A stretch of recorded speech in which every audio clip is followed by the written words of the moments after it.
మిత్రమా, ముత్యం లాంటి ఒక మాట చెబుతా, వింటావా?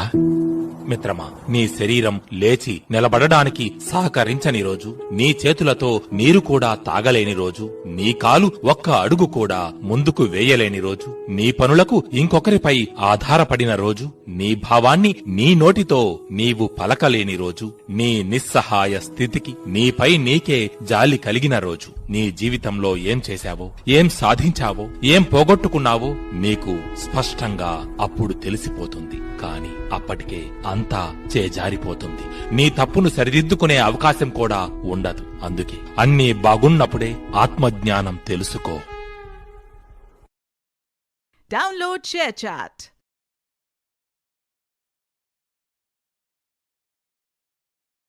మిత్రమా, ముత్యం లాంటి ఒక మాట చెబుతా, వింటావా?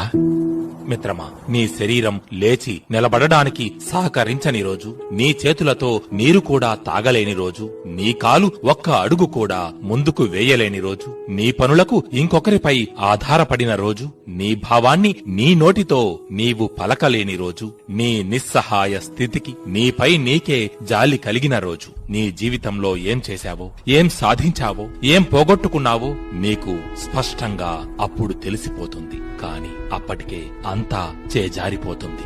నీ తప్పును సరిదిద్దుకునే అవకాశం కూడా ఉండదు. అందుకే అన్నీ బాగున్నప్పుడే ఆత్మజ్ఞానం తెలుసుకో. Download share chat.